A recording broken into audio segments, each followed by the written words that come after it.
Hello மக்களே! எல்லாரும் நல்லா இருக்கீங்களா? இன்னைக்கு நம்ம வீட்லயே வறுத்து அரைச்ச மசாலாவோட செய்யற செட்டிநாடு காளான் கிரேவி எப்படி செய்றதுன்னு பார்க்கலாமா? இந்த காளான் கிரேவி சாப்பாட்டுக்கு, சப்பாத்திக்கு, தோசைக்கு எல்லாத்துக்குமே அட்டகாசமா இருக்கும். இதுக்கு நம்ம ஒரு மசாலா ப்ரிப்பேர் பண்ண போறோம். அதுக்கு ஒரு பேன்ல 1 ஸ்பூன் சீரகம், 2 ஸ்பூன் குருமிளகு, ஒரு 6லேருந்து 7 ஸ்பூன் மல்லி, இதில் நான் 1/2 கப்பு ஆட் பண்ணியிருக்கேன். 2 துண்டு பட்டை, 1 1/2 ஸ்பூன் சோம்பு. இது எல்லாத்தையும் நம்ம பொன்னிறமாக வறுத்து எடுத்துக்க போகிறோம்.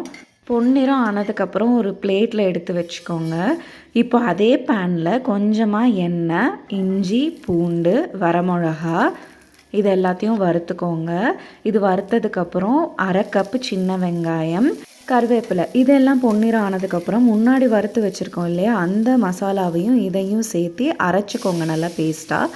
இப்போ ஒரு பேனில் பட்டர், பெரிய வெங்காயம், வணங்கிறதுக்காக கொஞ்சமாக உப்பு, கருவேப்பிலை, பச்சை மிளகா, புதினா, கொத்தமல்லி இது எல்லாத்தையும் நல்லா வறுத்துக்கோங்க.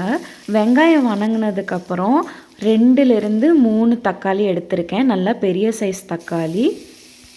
தக்காளி நல்லா வதங்கணும். எண்ணெய் பிரிஞ்சு வர்ற வரைக்கும் நல்லா வறுத்துக்கோங்க. இந்த மாதிரி எண்ணெய் பிரிஞ்சு வந்ததுக்கப்புறம் நம்ம அரைச்சி வச்சுருக்கோம் இல்லையா அந்த பேஸ்ட்டு, அதை ஆட் பண்ணிக்கோங்க. தேவையான தண்ணியும் கூட ஆட் பண்ணிக்கோங்க. உங்களுக்கு கெட்டியாக வேணும்னா கெட்டியாக கூட பண்ணிக்கலாம்.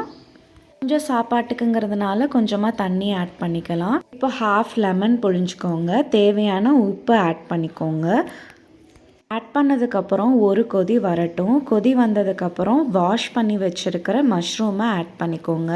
இதில் நம்ம எந்த மசாலாவும் எக்ஸ்ட்ரா ஆட் பண்ண வேண்டாம். நம்ம முன்னாடி வறுத்து அரைச்ச மசாலாலேயே எல்லாமே ஆட் பண்ணியிருக்கோம். ஸோ அதுவே போதும். கடைசியாக 1 ஸ்பூன் நெய், கொத்தமல்லி ஆட் பண்ணி இறக்கிருங்க. அட்டகாசமான வீட்லேயே வறுத்து அரைச்ச மசாலாவோட காளான் கிரேவி ரெடி. தேங்க்ஸ் ஃபார் வாட்சிங். Please do subscribe, like and share.